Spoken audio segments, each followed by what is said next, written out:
Long before mustard gas haunted the trenches of World War I or nerve agents became a Cold War terror, something shocking happened beneath the sands of Syria. A chemical weapon may have been used in the year 256 AD. This is not a Hollywood plot twist. It's a real historical mystery, buried under the ruins of an ancient city called Dura Europos. Let's travel back nearly 2,000 years, to the Roman Empire's eastern frontier. The city of Dura Europos sat along the Euphrates River in what's now modern-day Syria. It was a melting pot of cultures.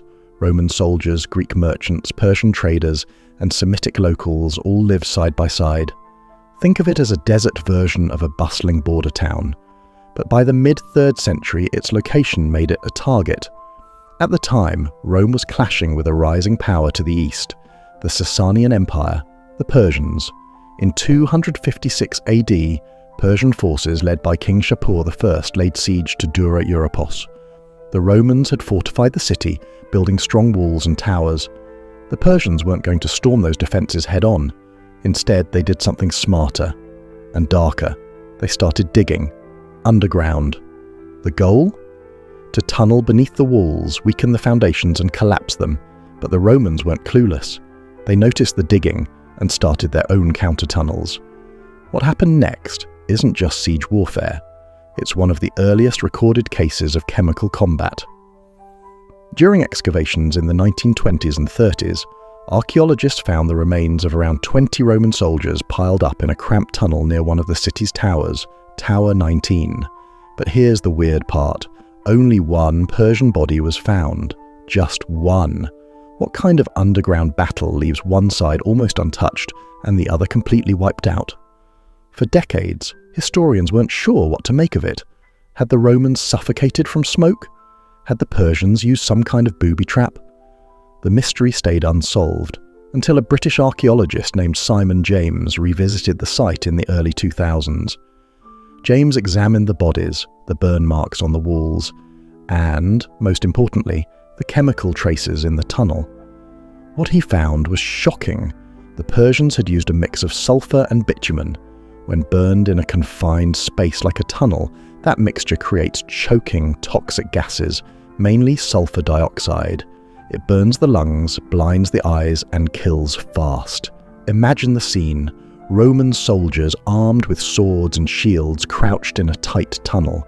Suddenly, thick black smoke rolls in.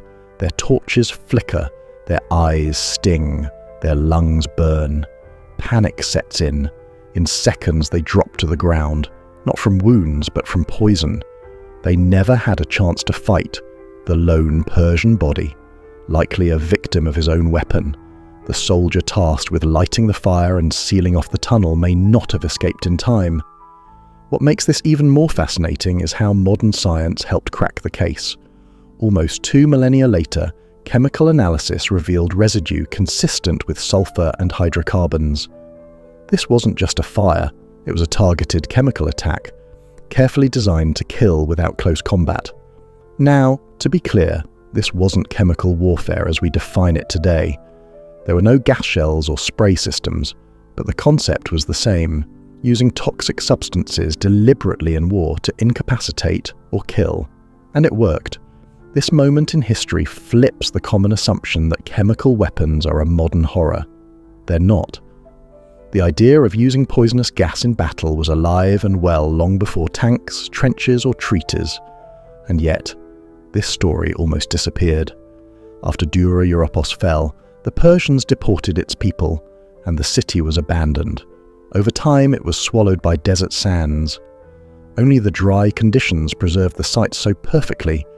Not just the bodies, but graffiti, homes, and weapons. That's why some call it the Pompeii of the East, frozen in time, waiting to tell its story. And what a story it is. What makes the Dura Europos incident stand out isn't just that it was clever or brutal. It's that it was forgotten, buried under layers of sand, war, and time. It waited for archaeology and science to uncover the truth. So, was this the world's first chemical weapon? Maybe, maybe not. There are older stories. Ancient Indian texts mention smoke weapons, and Chinese armies used irritant gases. But what happened under Tower 19 is the first well-documented physical evidence of a chemical attack in warfare. It's the smoking gun, literally and figuratively, and it sets the tone for a much darker path human warfare would take over the centuries.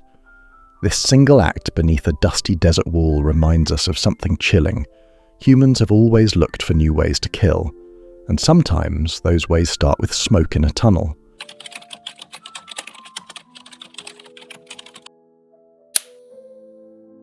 When we think of ancient warfare, we imagine swords, spears, and maybe fire.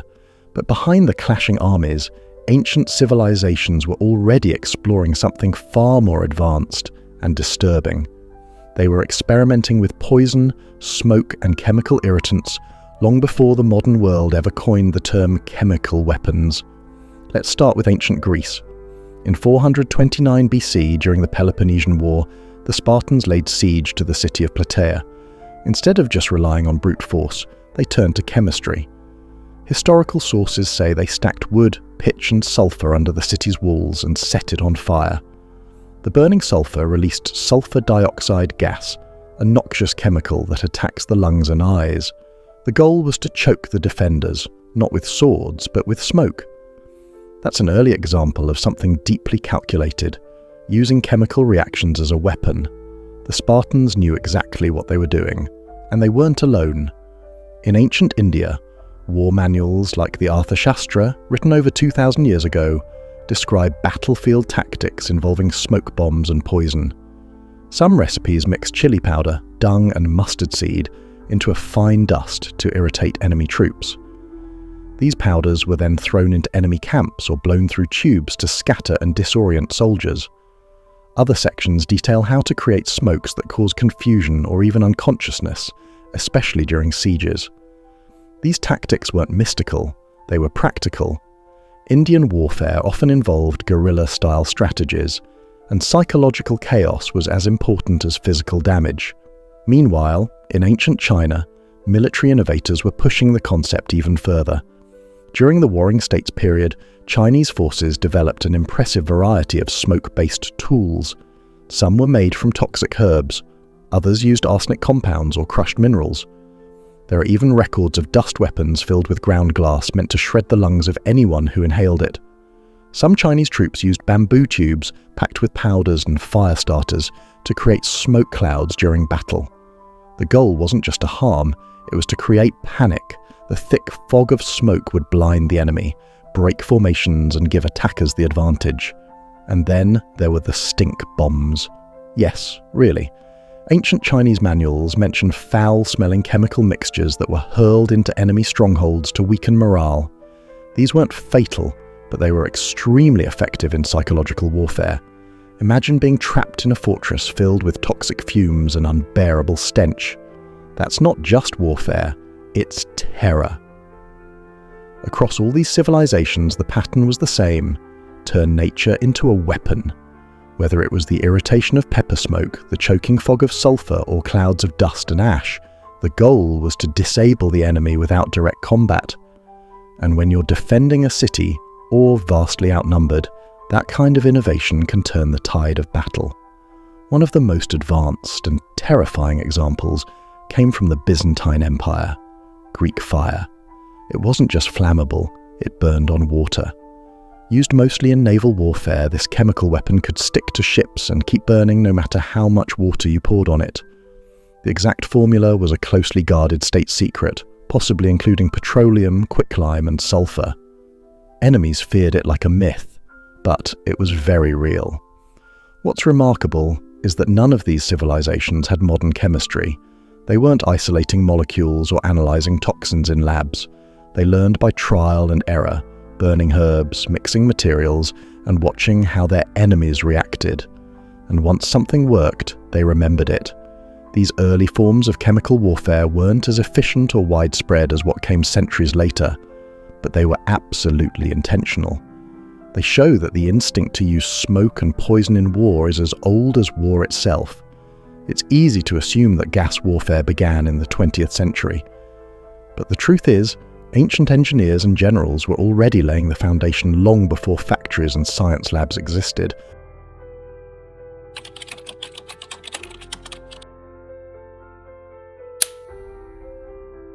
Warfare in the Middle Ages often conjures up images of knights in armour, castles under siege, and brutal hand-to-hand combat. But beneath the clang of steel and the roar of trebuchets, something more sinister was brewing, a quiet, deadly evolution in the use of poison and chemical tactics. The medieval world didn't just fight with swords, it fought with fear, fire, and formulas. During this period, science and superstition blurred. Alchemy, the medieval forerunner to chemistry, was exploding in popularity. Alchemists weren't just chasing gold or immortality. Some were studying poisons, smoke, and chemicals that could be used to gain an edge in battle. Their knowledge wasn't theoretical, it had real-world consequences. Let's begin with one of the most disturbing practices of the era: biological warfare using disease and corpses. In the 14th century, during the siege of Kaffa, a trading port in Crimea, the Mongols catapulted the bodies of plague victims over the city walls. These weren't just diseased bodies, they were weapons. The Mongols hoped that the rotting corpses would spread panic and plague among the defenders, and, according to some accounts, they succeeded. Some historians even believe that this event helped trigger the wider spread of the Black Death into Europe. Whether that's fully accurate or not, it proves a chilling point. Medieval warfare had no problem turning the dead into a delivery system for death. But the medieval use of chemical weapons wasn't limited to disease.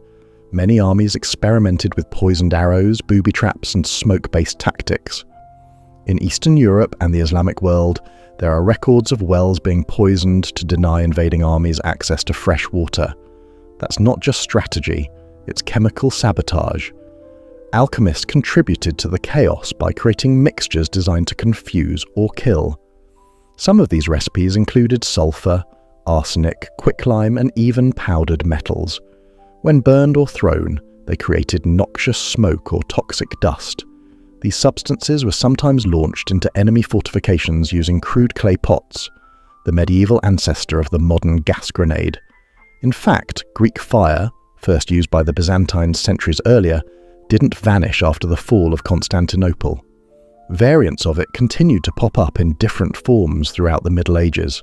Some alchemists even claimed to have formulas that could ignite spontaneously or explode on contact with water.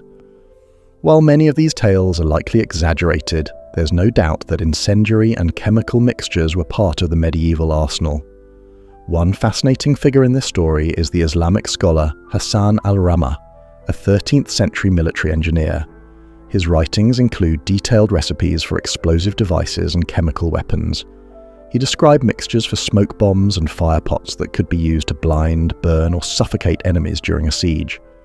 Some of his formulas even contained saltpeter, an early component of gunpowder, blending the line between chemical and explosive warfare.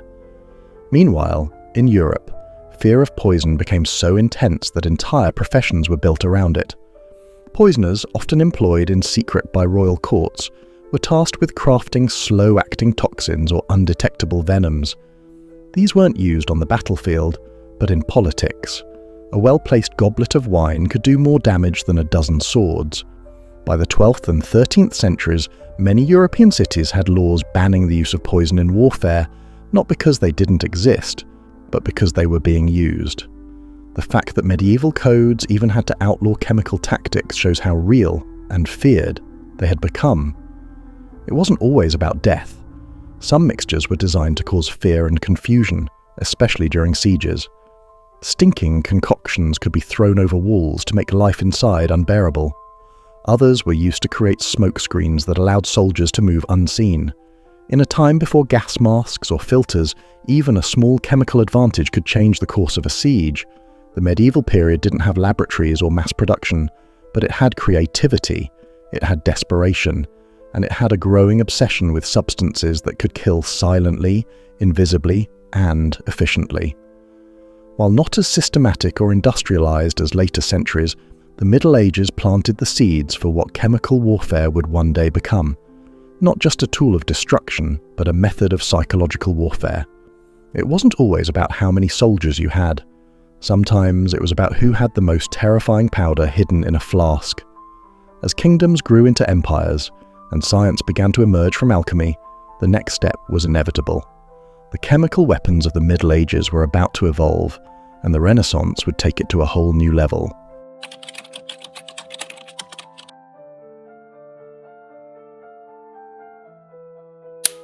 The Renaissance is often remembered as a time of rebirth of art, science, and philosophy. But behind the Da Vinci sketches and elegant cathedrals, another kind of innovation was stirring.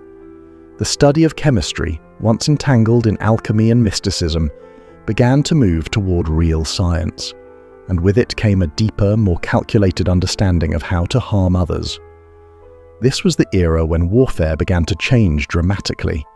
Gunpowder, now widespread in Europe and Asia, had already transformed how battles were fought. But tucked into the shadows of these explosive advancements was something quieter, more insidious.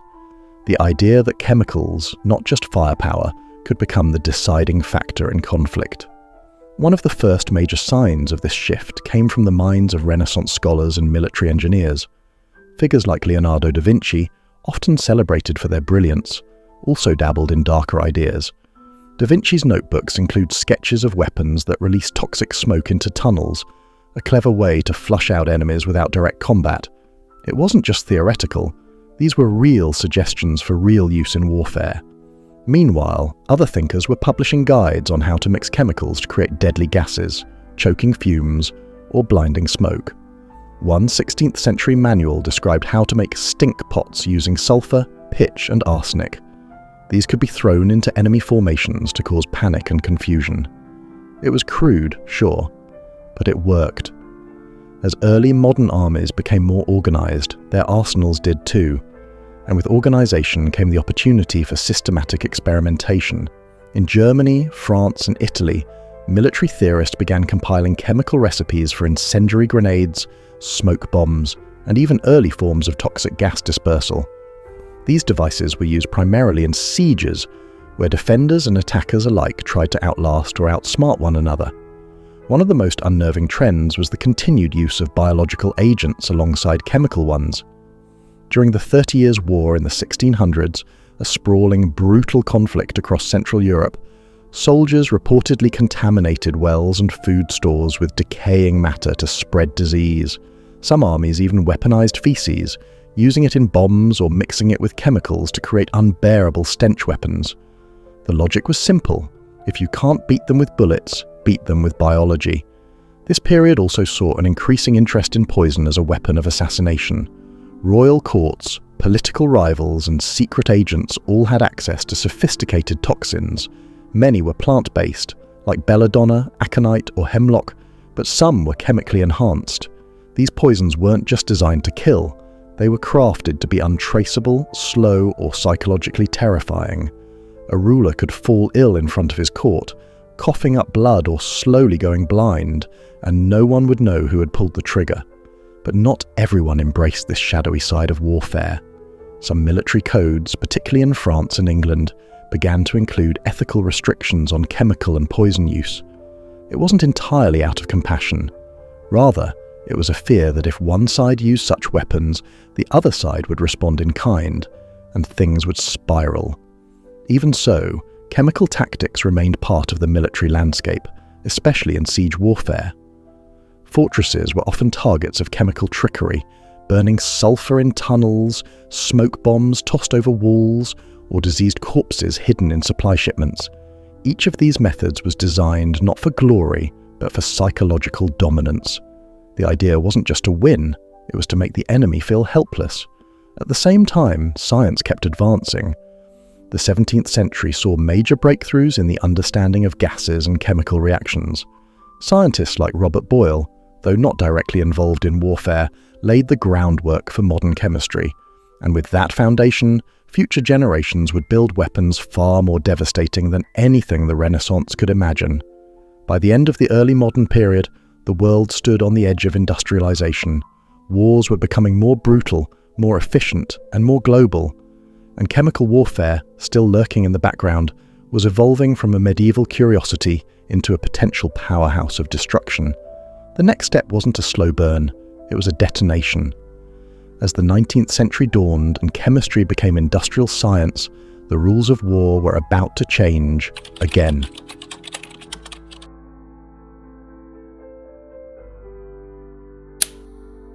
By the time the 19th century rolled around, warfare had already undergone major transformations. Empires stretched across continents, revolutions reshaped nations, and new technologies redefined what it meant to fight and win. But perhaps the most quietly dangerous shift happened not on the battlefield, but in laboratories and factories. This was the age of industrial chemistry, and with it, the slow but steady march toward weaponizing science on a new scale. The 1800s saw a boom in chemical discoveries. Scientists were no longer mystics or alchemists. They were professionals working in clean labs, using precise tools, and publishing their findings for the world.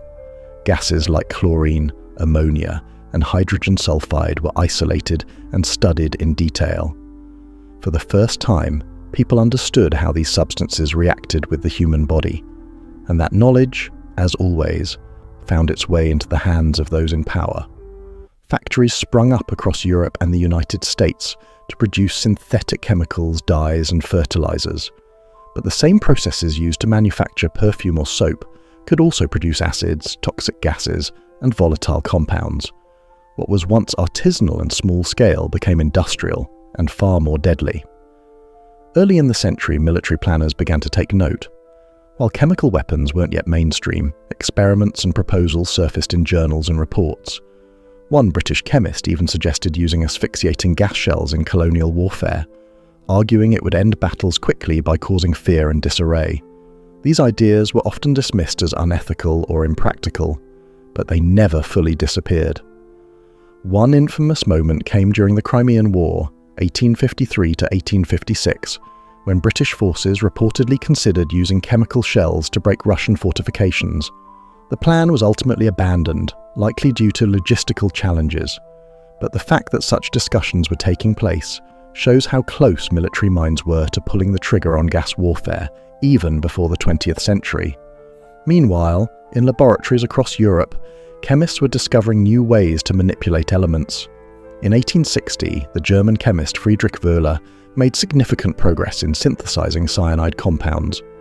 Others experimented with nitroglycerin, picric acid, and other explosive chemicals, not just for bombs, but also for possible deployment in gas form. What changed everything, though, was Germany's rapid industrialization and its deep investment in chemical engineering. German companies like BASF and Bayer became world leaders in synthetic dyes and fertilizers, but those same companies also gained mastery over chlorine, phosgene, and other toxic agents. The infrastructure to mass-produce these substances was already in place, waiting. Still, the 19th century wasn't just about industrial potential, it was also about political ambition and colonial expansion. European empires controlled vast territories across Africa, Asia, and the Middle East. In some cases, there are whispered reports, largely unverified, that colonial troops may have experimented with chemical agents to control uprisings or punish resistance. While there's limited evidence of large-scale use, the ideology was already there. Chemicals could be used not just to kill, but to dominate. By the 1890s, public interest in chemical weapons began to rise again, this time through fiction. Authors like H.G. Wells warned of war gases in science fiction novels. In his book, The War of the Worlds, the alien invaders use a toxic black smoke that kills instantly. Readers were terrified, but also fascinated. It wasn't just the stuff of science anymore, it was a very real possibility. At the same time, militaries began formally studying the use of smokescreens, tear agents, and incapacitating chemicals for crowd control and battlefield tactics. While these were still considered non-lethal, they blurred the lines between chemical harassment and outright warfare. The technology was catching up to the imagination. One of the final warnings before the storm came in 1899, during the First Hague Convention.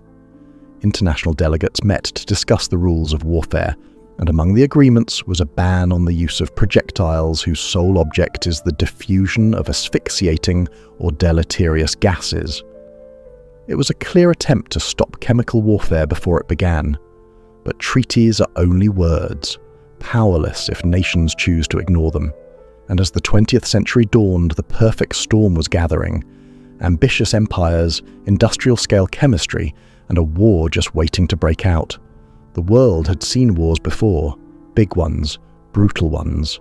But what was coming next would be different, because for the first time in history, entire armies would march to battle with tanks full of poison, and the age of chemical warfare would truly begin.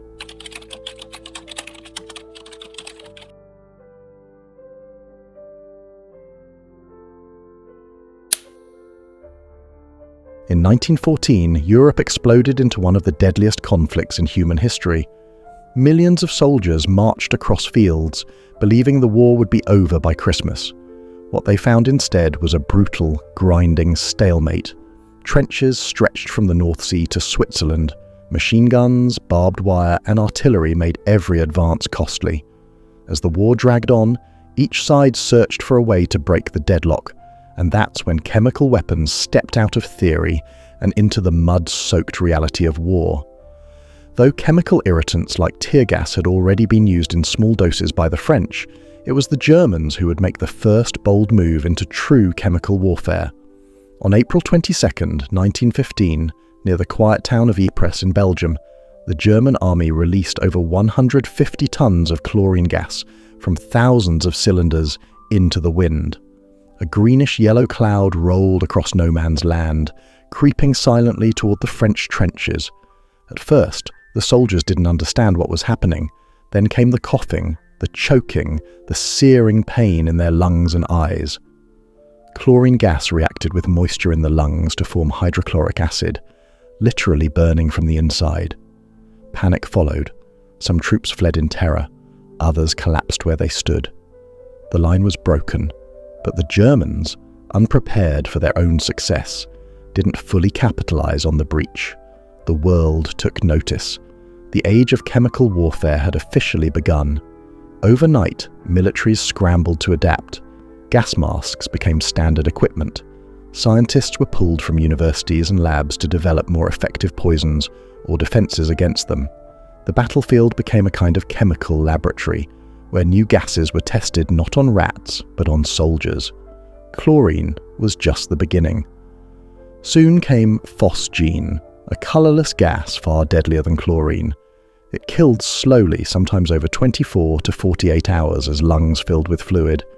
Then came mustard gas, introduced by the Germans in 1917. It wasn't as immediately lethal, but it caused horrific burns, blisters, and internal damage. Worse, it lingered for days, soaking into soil and clothing, turning the very ground into a weapon. Mustard gas was particularly cruel because it offered no warning. Unlike chlorine or phosgene, it didn't irritate the eyes or throat right away. A soldier might breathe it in, feel fine, and only hours later collapse with blistered skin, bleeding eyes, and damaged lungs. Both sides used gas extensively. By war's end, chemical weapons had caused over 1 million casualties, including tens of thousands of deaths. The numbers don't tell the full story, though. Survivors were often left permanently scarred, blind, or with chronic respiratory issues. The psychological impact was just as deep. Soldiers feared the silent, creeping nature of gas. It couldn't be shot or bayoneted. It couldn't be outrun. Efforts were made to regulate its use. The 1915 Hague Declaration had already banned gas warfare, but nations justified their actions by claiming retaliation or legal loopholes.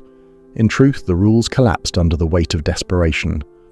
Chemical warfare had become an accepted part of the arsenal, even as its horror was widely acknowledged. Interestingly, even as gas became more advanced, its military effectiveness was debated. While it caused mass casualties and panic, it rarely decided battles on its own. Weather could render gas useless, or turn it back on the attacker. Protective gear improved quickly, and troops learned how to seal trenches and minimize exposure. Still, the symbolic power of gas was immense. It represented modern war at its most impersonal and terrifying. It turned science, once a symbol of progress, into a tool of suffering. Civilians began to fear it, imagining gas raids on cities or attacks on home soil. The line between soldier and non-combatant blurred. By the end of the war in 1918, gas had become both common and reviled. Some military leaders praised its usefulness, others called it a failure. But one thing was certain, a threshold had been crossed. The world had seen what industrialized science could do when turned toward destruction. Even as treaties would later try to ban it, the genie was out of the bottle. The experience of World War I left a chemical scar on history, one that would fester and evolve in the decades to come.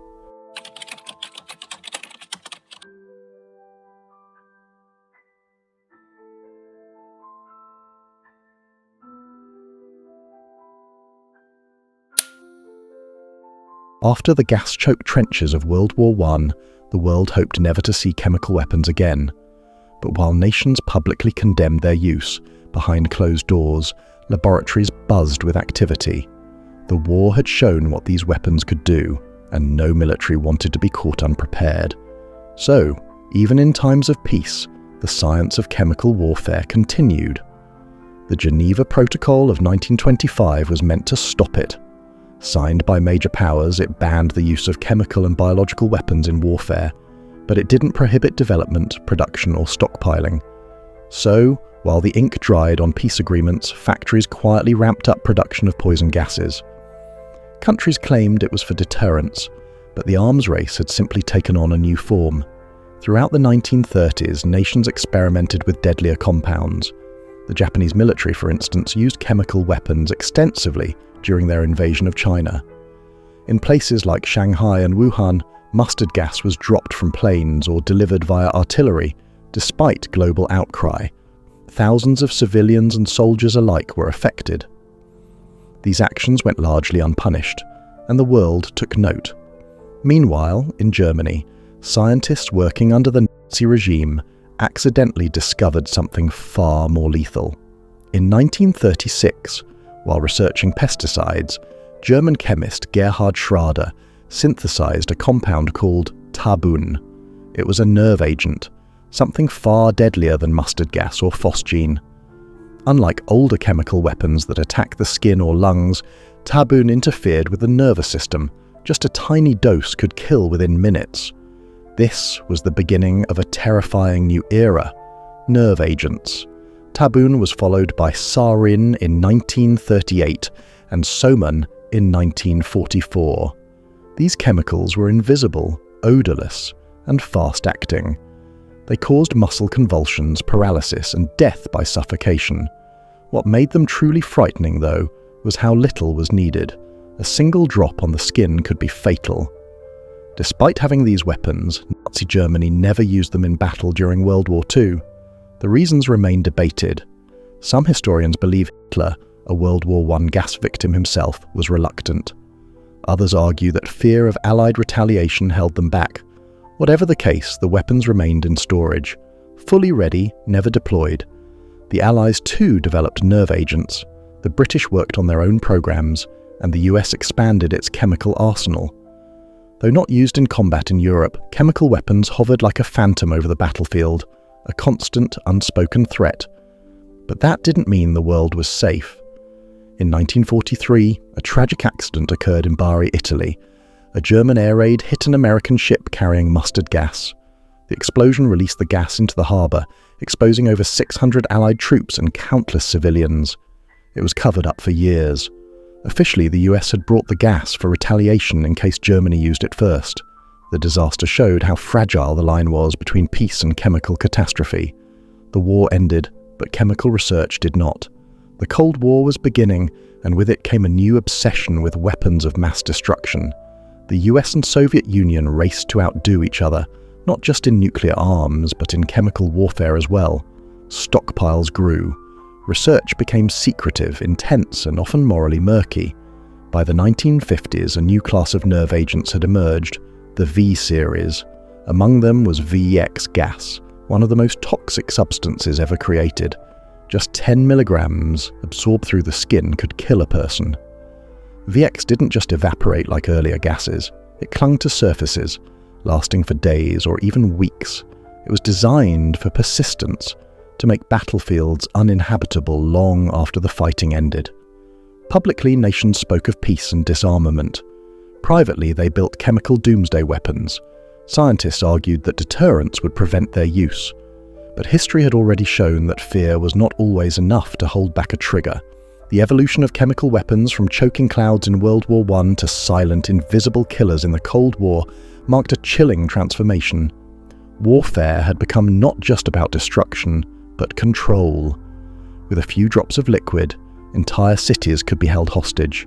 Even as treaties were signed and agreements made, the legacy of chemical weapons lingered in bunkers, labs, and strategy rooms.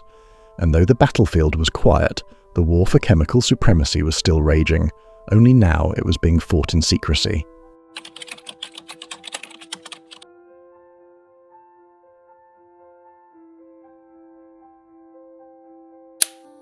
By the time the Second World War erupted, memories of the horrors of gas warfare during World War I still lingered in the minds of soldiers and civilians alike. Everyone expected that chemical weapons would once again flood the battlefields, perhaps even more lethally than before. The world braced itself, and yet, strangely, that didn't quite happen. The war became one of the deadliest in history, but chemical weapons were largely absent from the battlefield. Why? This absence wasn't because no one had the capacity. In fact, by the late 1930s, chemical weapons had become even more advanced and terrifying. Germany had developed taboon, the first of the modern nerve agents, followed soon by sarin and soman, substances that were far deadlier than chlorine or phosgene.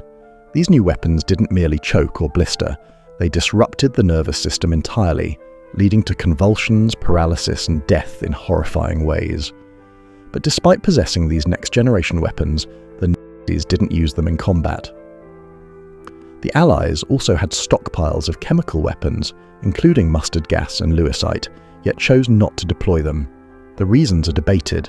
Some believe Hitler, having personally suffered a mustard gas injury during World War I, was reluctant to unleash it again. Others argue it was a game of deterrence. Both sides feared mutual retaliation, and no one wanted to be the first to cross the line. Military doctrine on both sides assumed that if chemical weapons were used, they'd be used against civilians and cities, unleashing a moral and strategic catastrophe. So, ironically, fear itself may have preserved a fragile chemical truce on the battlefield, but that truce did not apply everywhere. While chemical weapons were avoided in European theatres, they were used elsewhere. The most tragic and infamous example came from Nazi Germany, not on the battlefield, but in the Holocaust. Zyklon B, a cyanide-based pesticide, was used in gas chambers at extermination camps like Auschwitz. Though not a chemical weapon in the traditional sense, it was weaponized for mass murder. Victims were herded into sealed chambers under the pretense of showering, then suffocated with gas. It was a horrifying twist in the story of chemical warfare, the use of industrial chemistry to facilitate genocide. Meanwhile, in Asia, Japan was experimenting with chemical and biological weapons in occupied China. Units like Unit 731 carried out gruesome tests on prisoners, using mustard gas and other agents in field trials and laboratories.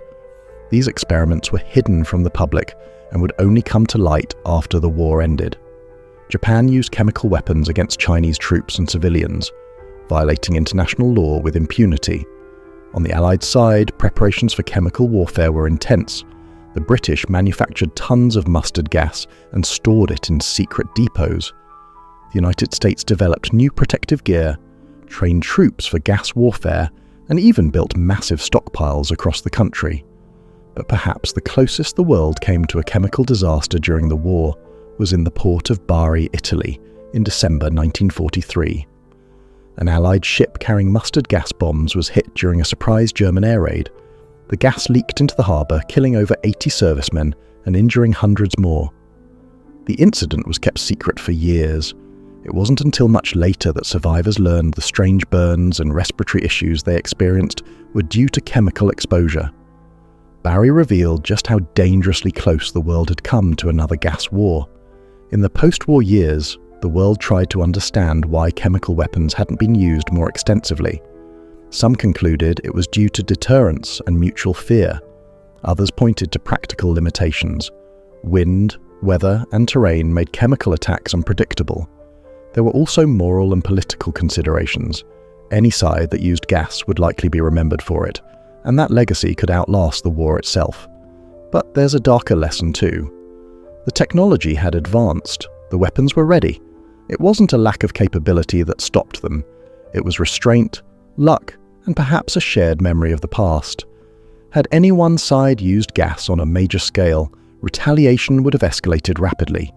In the end, World War II was a paradox in the evolution of chemical weapons. It was the war that brought nerve agents into existence, but never saw them used on the battlefield. It was a war where industrial chemistry enabled mass murder, yet frontline troops were spared the horrors of gas attacks.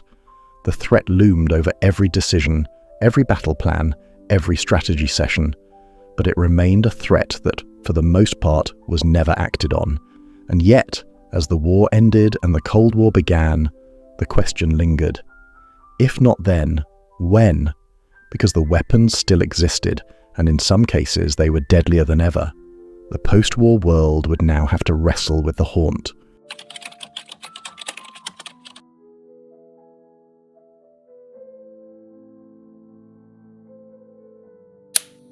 The end of World War II brought no end to the chemical arms race. In fact, it marked the beginning of an entirely new phase, one defined by secrecy, suspicion, and the looming shadow of the Cold War. The United States and the Soviet Union emerged as superpowers, each determined never to be caught off guard by the other. Nuclear weapons dominated headlines, but behind the scenes, chemical weapons research accelerated at an alarming pace. Both sides knew that while nukes could destroy cities, chemical weapons could incapacitate armies or wipe out populations without a single building being leveled. One of the most unsettling developments of this era was the refinement of nerve agents. The German discoveries of tabun, sarin, and soman were just the beginning. The Allies, having captured German scientists in their research under programs like Operation Paperclip, quickly began their own experiments. This was not just reverse engineering. New compounds were being invented. By the 1950s, the British had developed VX, a nerve agent far more toxic and persistent than anything before it. Just 10 milligrams on the skin could be fatal. VX wasn't just deadly, it was designed to linger. Unlike gases that dispersed quickly, VX could remain active for days, contaminating any surface it touched. A battlefield drenched with VX would remain uninhabitable long after the fighting stopped. Once the British realized the scale of what they had created, they handed the technology over to the United States in exchange for nuclear know-how. The Americans then began producing VX in bulk. The Soviets, not to be outdone, developed their own counterparts like VR, sometimes called Soviet VX. Chemical weapons in the Cold War weren't just about killing, they were about control. Imagine a war where a city's water supply, farmland, or transport hubs could be made deadly for weeks without firing a single bullet. The psychological impact alone could be devastating. Armies might refuse to advance, and civilians might flee in panic, collapsing the enemy's morale and logistics. Of course, developing these weapons required testing, and this is where things get morally dark. Both the US and the USSR conducted experiments on animals, and in some cases, unwitting human subjects. In the US, there were secret programs where soldiers were exposed to small doses of nerve agents to study their effects. Some of these tests took place in remote locations like Dugway Proving Ground in Utah, where accidents sometimes occurred. In one 1968 incident, a VX leak allegedly killed thousands of sheep in the surrounding countryside, a stark reminder of just how uncontrollable these weapons could be. Meanwhile, the Soviets maintained enormous secret facilities, producing thousands of tons of nerve agents each year. Stockpiles were hidden in underground bunkers, ready to be deployed in case of war. But chemical weapons in the Cold War weren't only about preparation, they were also occasionally used in proxy conflicts. In the 1960s, during the Vietnam War, the US used herbicides like Agent Orange. While technically not classified as a chemical weapon under the Geneva Protocol at the time, its toxic effects on human health were catastrophic. Agent Orange caused cancers, birth defects, and long-term environmental damage, effects still felt decades later. Elsewhere, Egypt reportedly used chemical weapons during the North Yemen civil war in the 1960s. employing mustard gas against rebel forces. These incidents were often denied or downplayed, but they showed that while the major powers avoided direct chemical confrontation, smaller-scale use was far from extinct. Through all this, public awareness of chemical weapons was minimal. Most people were focused on the threat of nuclear war, and governments preferred it that way. Chemical weapons were the quiet arm of mass destruction, hidden, stored and ready, but not openly discussed. Yet the secrecy couldn't last forever. By the late 1970s and early 1980s, information about massive chemical stockpiles began to leak. Whistleblowers, journalists and defectors revealed chilling details. The Soviet Union had produced tens of thousands of tons of nerve agents, while the US maintained its own vast reserves. This period was a paradox. The weapons were never used on a large scale, but their existence shaped military strategy worldwide. War planners on both sides included chemical strikes in their scenarios, always as a last resort, but always there, like a loaded gun on the table. The Cold War ended without a chemical apocalypse, but that was more luck than inevitability. The sheer number of accidents, close calls, and unstable storage sites meant disaster was never far away. And when the Soviet Union collapsed, it became clear that controlling and destroying these stockpiles would be one of the greatest challenges of the post-Cold War era. In the 1980s, chemical weapons returned to the battlefield with a vengeance.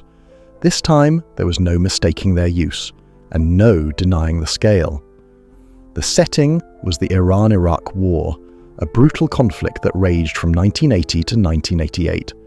It was a war of trenches, artillery, and attrition, eerily reminiscent of World War I. But Saddam Hussein's Iraq decided to add another weapon to its arsenal: poison gas. At first, Iraqi forces used chemical weapons sparingly, mainly to target Iranian troop concentrations. But as the war dragged on and Iran refused to break, Saddam escalated. Mustard gas became a standard part of Iraq's military strategy. This wasn't the slow, creeping death seen in the trenches of 1915. It was delivered with artillery shells, aerial bombs, and even rockets. Soldiers caught in a mustard gas attack experienced blistered skin, blinded eyes, and seared lungs. Those who survived often carried the scars for life. Then came the nerve agents. By 1984, Iraq had begun deploying Tabun, and soon after sarin. These were not battlefield deterrents. They were meant to kill fast. In nerve agent attacks, soldiers would drop in convulsions, foam at the mouth, and die within minutes if they weren't treated immediately. The sheer psychological impact was enormous. Iranian soldiers feared gas attacks more than almost anything else. Many wore masks even when there was no gas, sweating and suffocating inside them just from the anticipation. One of the most chilling aspects was how indiscriminate these attacks were. Chemical shells didn't care if you were a soldier or a medic, if you were advancing or retreating. The wind might shift, carrying the poison into areas far from the front line. Entire villages along the border were contaminated. Civilians were killed or maimed without ever seeing the battlefield. The worst atrocity came in 1988, toward the end of the war, in the Kurdish town of Halabja. The town had been captured by Iranian forces and Kurdish fighters, and Saddam decided to make an example. On March 16th, Iraqi aircraft dropped a mix of mustard gas and nerve agents directly onto the population. The attack was swift, brutal, and devastating. Eyewitnesses described a strange, sweet smell in the air just before people began collapsing. Birds fell from the sky mid-flight. Parents clutched their children in the streets, unable to move as the gas overwhelmed them. Many died where they stood. Estimates suggest around 5,000 people were killed in a single day, with thousands more injured. Photographs from Halabja, bodies lying as if frozen in time, faces twisted in agony, shocked the world. But here's the most haunting part.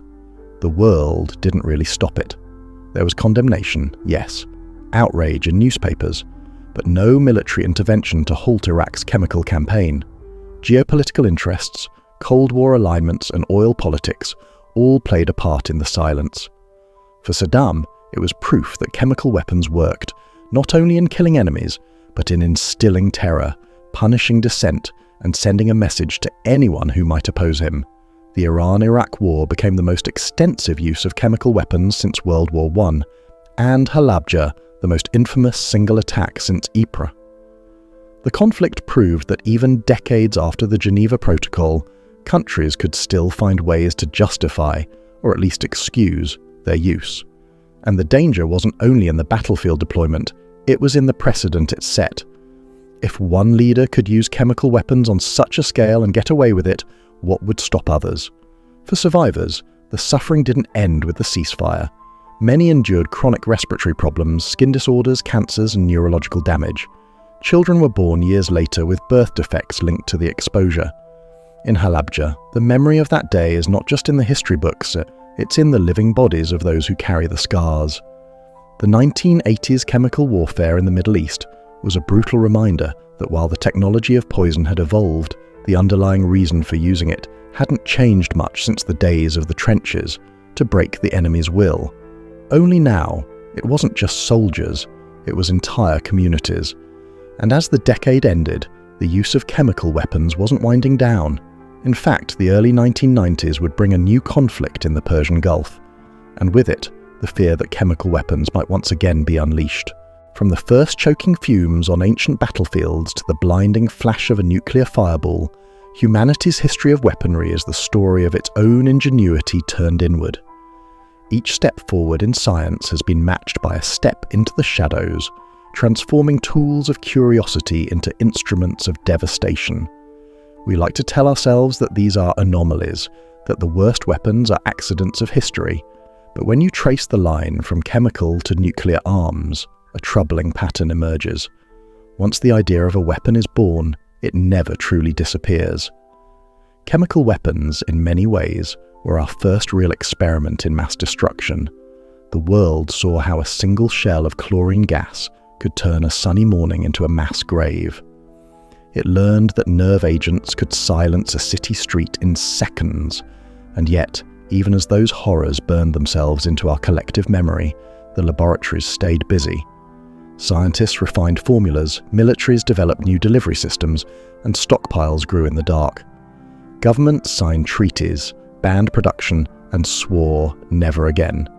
But history kept finding loopholes, and leaders kept finding excuses.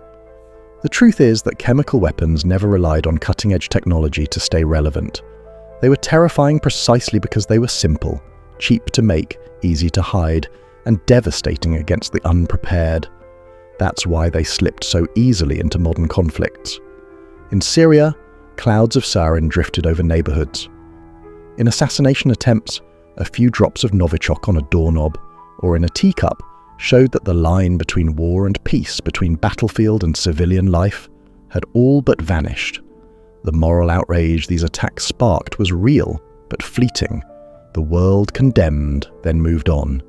It always has. And that may be the greatest danger, how quickly horror becomes normal when it is repeated.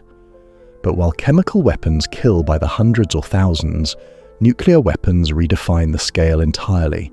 If chemicals are the whisper of death, nuclear arms are the shout that silences everything. They are not just weapons, they are events.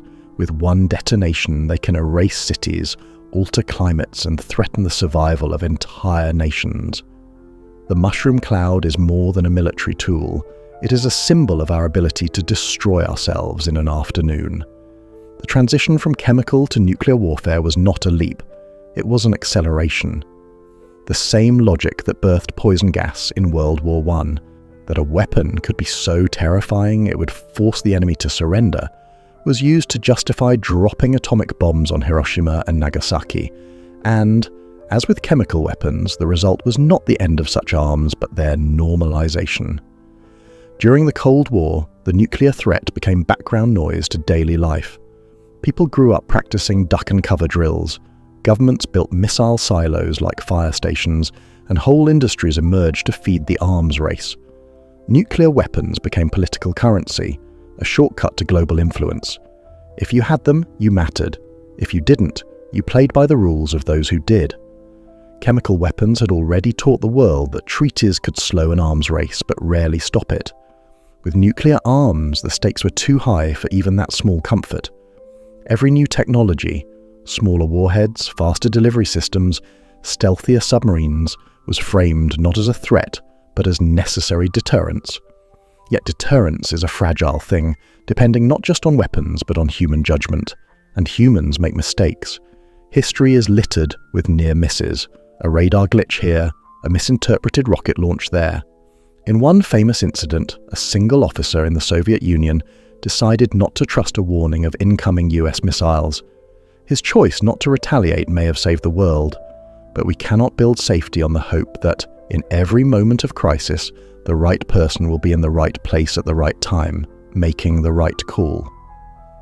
Chemical weapons are feared for their invisibility, the way they seep into the air without warning. Nuclear weapons are feared for their visibility, the way they announce themselves in a single blinding flash. But their danger is the same. They make killing easier, faster, and more complete. They turn the act of war into something less human, something detached. A button pressed, a code entered, a shell fired, and lives end far from the sight of the person who chose to take them. In both cases, the weapons outlive the wars they were made for. Poison gas from World War I still leaks from rusted canisters buried in European soil. Radioactive fallout from mid-20th century nuclear tests still lingers in oceans, deserts, and even the bones of people who never saw the blast. These weapons have... This is perhaps the most sobering truth. We inherit the weapons of those who came before us, but we also inherit their consequences. The leaders who signed off on chemical attacks or nuclear tests are long gone, but their decisions shape the air we breathe, the ground we walk on, and the political realities we live with today. So, what now? The dream of total disarmament is noble, but history teaches us it is also elusive. For every stockpile destroyed, another is hidden away. For every treaty signed, another loophole is exploited. The challenge is not just eliminating these weapons, but addressing the mindset that makes them attractive, the belief that overwhelming power is the surest path to safety. If that logic was sound, the world would have become safer with each new weapon. Instead, it has become more precarious. The existence of chemical and nuclear weapons has not ended war. It has made war's potential costs unthinkable. But unthinkable is not the same as impossible. In fact, the more we tell ourselves it could never happen, the less prepared we are for the moment when it almost does. The uncomfortable reality is that these weapons don't need to be used often to be devastating. They just need to exist. Their presence changes political calculations, shifts alliances, and injects fear into every diplomatic negotiation. And fear is not a stable foundation for peace. Chemical weapons show us the danger of accessibility. Too easy to make, too tempting to use in desperation. Nuclear weapons show us the danger of finality. Once used, there is no undoing their consequences. Together, they form a spectrum of destruction that humanity has so far been unable, or unwilling, to step away from.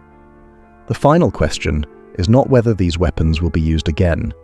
History suggests they will, in some form, at some point. The question is whether we will be ready to respond, not just with retaliation, but with the resolve to prevent the cycle from continuing. Whether we can remember that the true measure of strength is not in how much destruction we can unleash, but in how much we can resist unleashing it. From the suffocating tunnels of Dura Europos to the glare of a nuclear dawn, the story of chemical and nuclear weapons is the story of human choice. Each chapter has been written by people who believed they were acting in the name of security, victory, or survival. Some believed their weapons would end wars quickly. Some believed they would never need to use them at all, but the pattern remains. The weapon, once created, changes the world simply by existing, and so we arrive at the same crossroads faced by every generation since the first poison cloud drifted over a battlefield. The choice between living with these weapons or finding the courage to live without them. It is a choice that will define not just our wars, but our future. For in the end, the greatest weapon humanity possesses is not chemical, not nuclear, not even technological. It is the ability to choose a different path. The question is whether we will take it before it's too late.